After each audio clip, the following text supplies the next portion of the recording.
Hello class, today we will be talking about animal communication. When we talk about animal communication, we usually refer to a lot of species, but in such as bees, birds, or different kinds of birds. Um, uh, yeah, for example, parrots, whales, dolphins, deer, wolves, and so on and so forth. So there are different species, and all of them have a different communication systems. But the systems closest to ours uh, are visible in monkeys, that is, non-human primates, and I will be talking mainly about them today.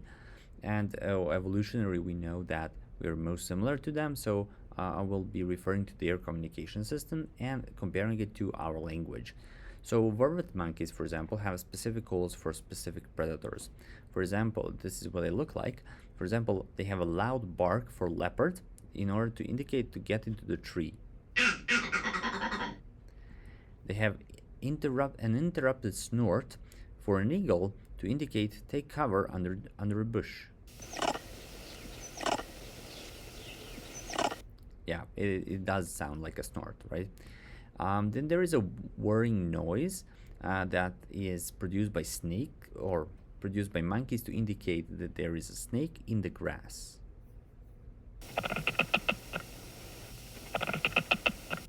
Right. So these communication systems help vervet monkeys be safe, right? So indicate certain kind of predators or just jeopardy, danger. Is this a language? Well, we will be thinking about that and trying to answer this question.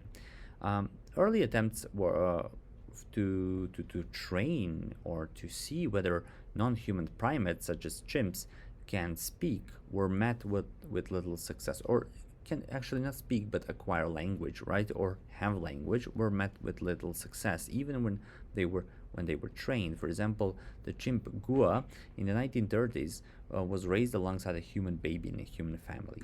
The reason for this was because behaviorism was quite um, was a current, or the theory that was quite popular back in the days, because it um, had certain justification or evidence, right, back in the days when there were some experiments done by Skinner, uh, famous scientist Skinner, B.F. Skinner, who claimed that basically language is mostly responds to outside stimuli, right?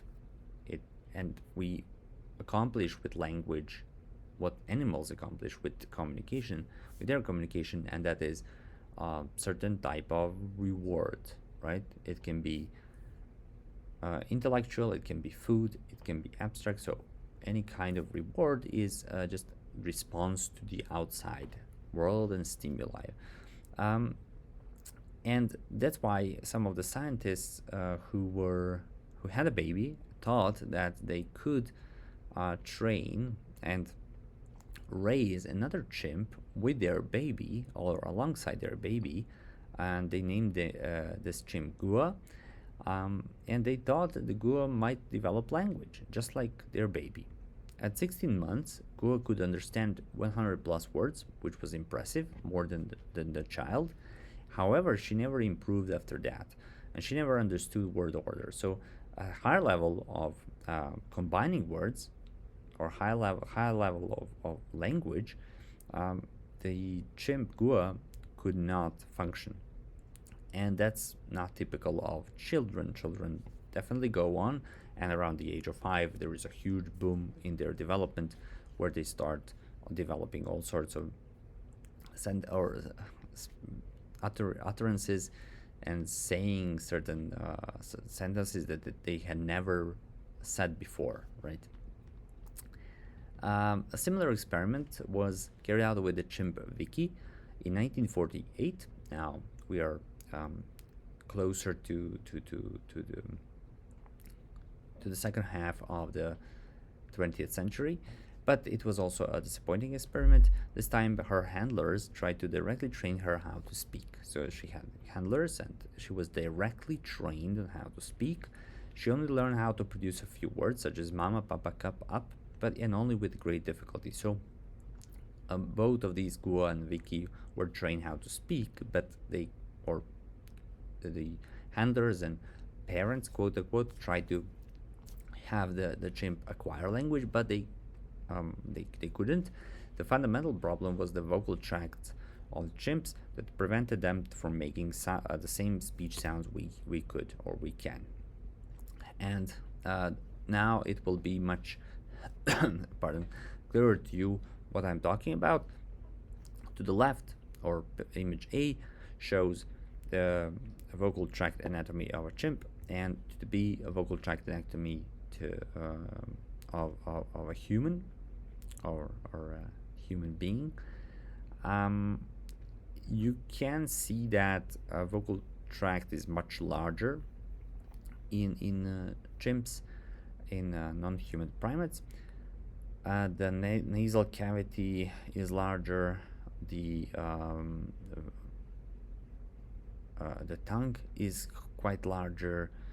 Even the hard palate is larger. So all of these organs are larger, and vocal folds are a bit larger too. So they can vocalize. They definitely can, chimps. But there is a reason why Vicky was able only to make sounds such as mama, pop, cup, and up, and only with great difficulty, and that's because these are bilabial sounds mainly, and they don't require a lot of movement from a lot of internal movement of the tongue, for example.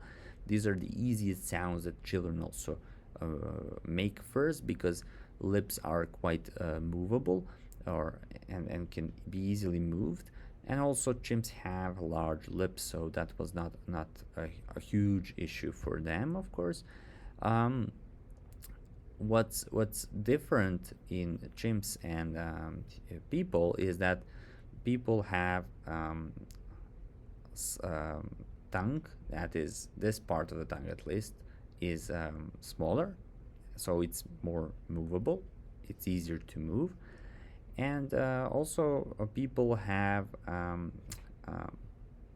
this anatomy that developed over time, of course, that has they have a smaller larynx, like a voice throat, right? Smaller throat or voice box, and smaller vocal folds, which are very important for making sounds, of course. And all of this enabled us to speak today. These speech organs were first intended, or are mainly intended, for the intake of food and for breathing. So this was not their primary purpose. We added on top of their primary purpose, like chewing, right, with our teeth and mouth, we added to it language or speech. And this means that we at certain point developed even not only capacity but also developed as our anatomy in order to be able to speak or use our vocal tract as we are today. What's important here is the epiglottis, this part there. The epiglottis, it has a reflex. Whenever we eat food, it goes down, so it prevents food from entering our windpipe or trachea. It prevents food from going into our lungs, and it prevents us from, of course, choking, right, or dying.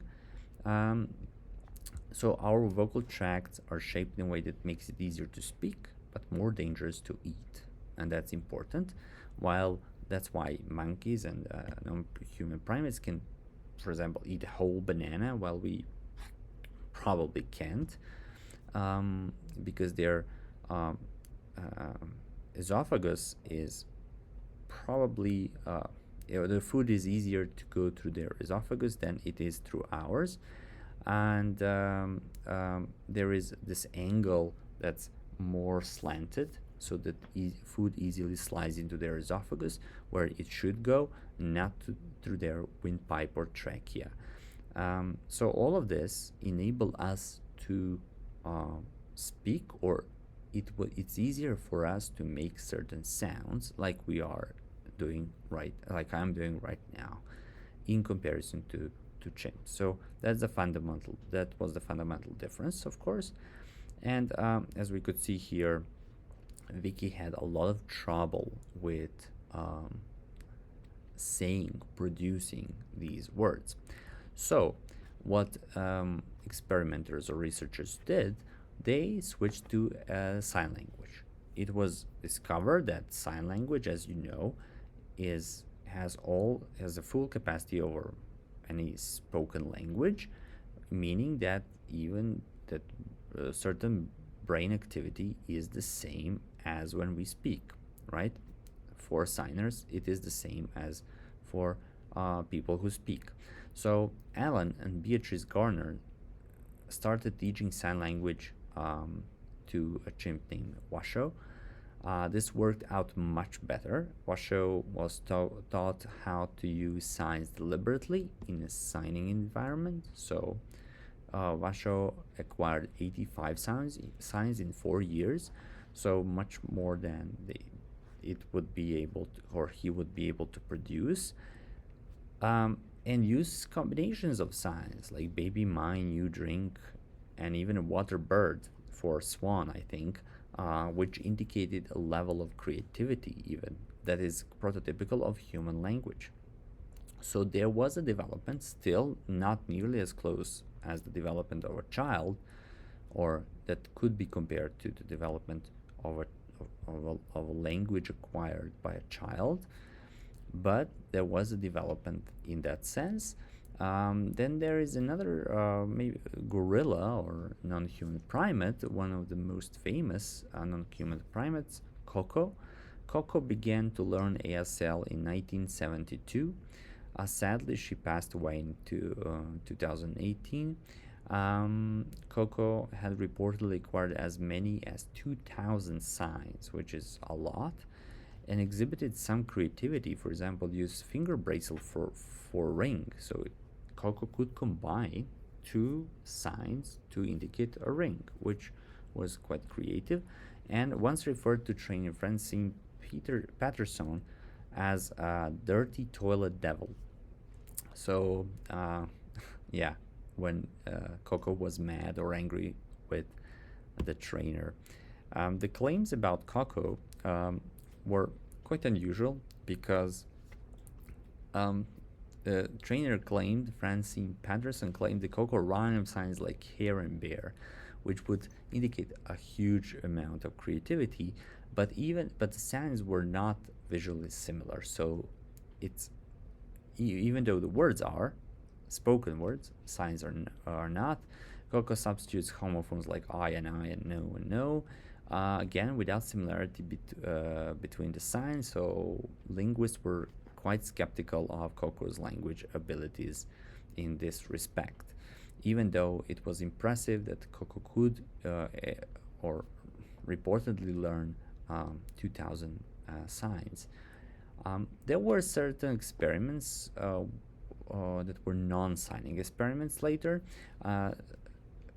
Scientists tried out lexigrams, and lexigrams are symbols that indicate a word or a concept, and they have no relation to the concept or a word, no iconic relation, so they are completely arbitrary, something like logographs, but logographs can also indicate morphemes and can have phonemic and semantic meaning. So in this case, lexigrams were just pictures that indicate a symbol.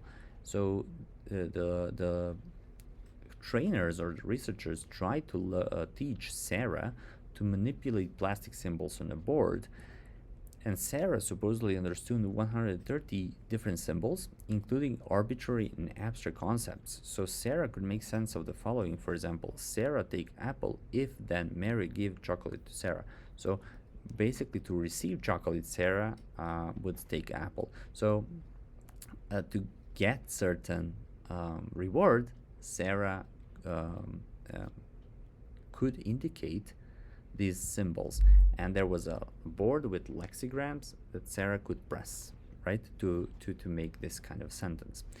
Um, the, the experiments continued with Nim Chimpsky. Nim Chimpsky was a chimp who was also taught sign language. Nim learned language through interacting with experimenters, was named to Noam Chomsky, who claimed that, as we will see later, that there is a discontinuity in the evolution of human language, that there is no way that um, uh, animals, that there is there was a continuity, and that certain animals could or that our language could be developed based on certain general abilities that were similar to the abilities of animals. Yeah. Okay. Lights out. So yeah, in a way, it was this Nim Chimpsky was named to Noam Chomsky in order and to show that continuity theory, as we will see a little bit later, was the theory to be advocated for. Nim Chimpsky learned about 125 signs in about 4 years, used combinations of signs, some longer than 2 words. However, there was a lot of trouble with Nim because the funding was low for this experiment, and at that time, they wanted to record everything that Nim did. So, and they did. They put that on the cassettes or video cassettes, and then they went through those cassettes because I believe that their funding was cut completely. So they reanalyzed Nim's data, and Nim did not sign spontaneously, did not respect turn-taking conversation, which is typical of human. For example, when I stop speaking, a child starts speaking, and so on and so forth. That's turn-taking. 39% of Nim's utterances were repetitions of what had just been signed, versus 18 in children. So these were repetitive a lot. Sequences of 3 and 4 signs did not add new information, and 71% of Nim's utterances were interruptions. So all of that was troublesome. Yeah, there was no new information, and Nim typically used signs to get rewards, not to convey new information, as we could see. For example, nim it, drink, eat, me nim, me gum, tickle me nim, play, me eat, me banana, you banana, me you give, you me banana, me banana, you banana, me eat. So as you could see, the combinations of same signs and concepts or words or terms that were combined in a different way to get some reward. Bonobos are a little bit different species than chimps. The funding was, of course, mostly dried up for chimps, but some work was continued on bonobos, which are subspecies of chimpanzees. For example, bonobos Sherman and Austin have been trained to use lexigrams, but Kanzi learned just by watching Sherman and Austin's training. So Kanzi acquired the use of lexigrams, and this is Kanzi, right? It is claimed that bonobos have better comprehension abilities and production abilities, just like human children. So we first comprehend certain things and then are able to utter them. Like, for example, say hello to mommy. You understand that, but children understand that, but they cannot produce it immediately. Learn to comprehend just through ordinary exposure, so just naturally. Skills include creative extension of science for humor and metaphorical expression, right? And there is some evidence of displacement referring to chimps who are not present, which was unbelievable. And there are many videos out there of kanji, which we will show some in class. However, there is still criticism. Kanji's use of symbols for purposes other than requesting is only 4%. So, again, requesting something, being giving something. And we know that children do not always function like that. Yes, they want something for sure, but sometimes they just act like they do, right? And use language for those purposes, right? For complaining, let's say. Longest utterances are 3 signs with variable word order, which is a great progression, but only 3 signs. And for all chimps who are taught language, development reaches a modest level of success and then stops. So that's the main criticism. It always stops at a certain point, and it does not continue. In children, development keeps going well beyond the early years of life. So there is continuity there. So the moral of the story is that the ability of animals to acquire language is limited. It works best with primates. Generally, it requires focused training conditions. Primate language can exhibit some crucial design features like creativity and displacement, but very, very limited. But not duality of patterning, not really. They cannot use sounds to combine them to make words at 2 different levels. It also exhibits features not found in human language. It also fails to exhibit other important features like consistent word order, continual progress, and so on, etc. So, do primates, non-human primates, have language? The answer is no, they don't. What does this mean for language evolution? Did language suddenly develop all at once, or was the gradual process? So, how can we learn from non-primate studies? Well, this is difficult to determine because language leaves no physical traces of its evolutionary past. But there is a scientist, Eric H. Lenenberg, who was famous for his critical period hypothesis, which we might talk about in the future. Lenenberg described actually 2 different approaches. The first approach is the continuity theory that holds that speech must have ultimately developed from primitive forms of communication used by lower animals, and language evolved in a straight line over time. So there was not a giant leap, right,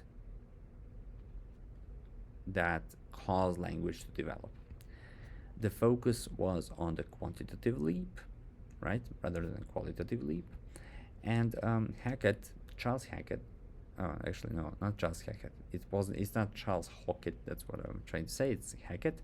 I think Samuel or Ben Hackett said or wrote that continuity theories do not deny that human language has remarkable properties, but all are argued to result from changes to the performance systems and their interactions with general intelligence. So that's important.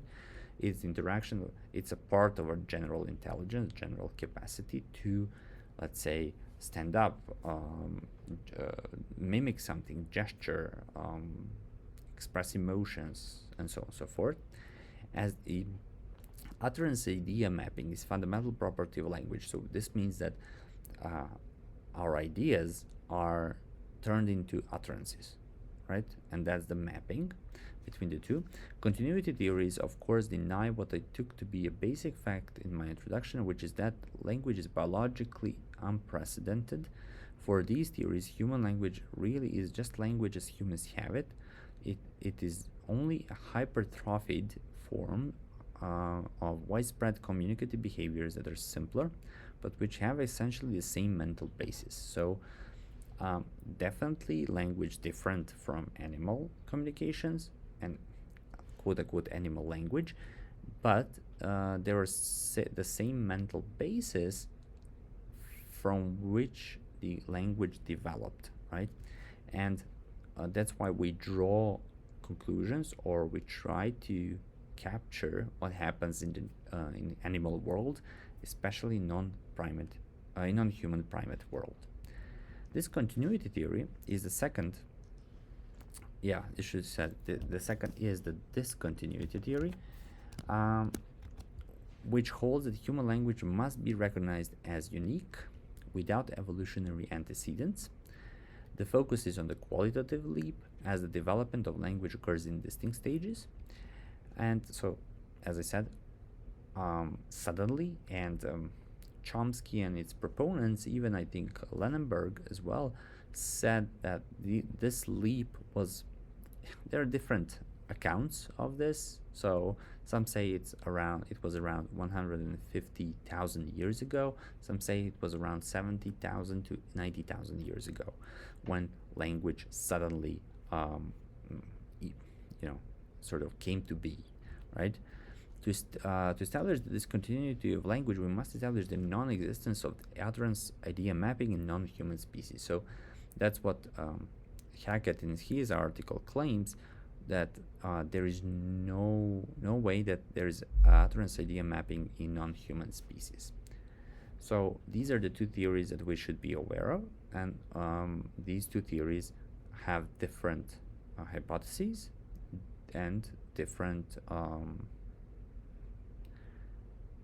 let's say, concepts or different stances on how language developed.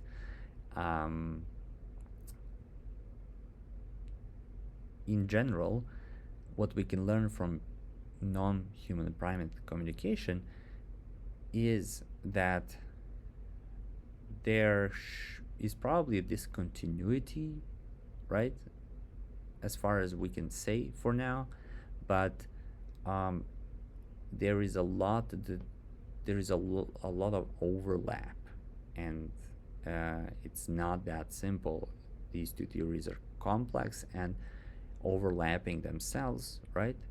But there is a lot of overlap in human language and animal communication, and that's why we're trying to figure out whether there is this capacity of language present in non-human primates.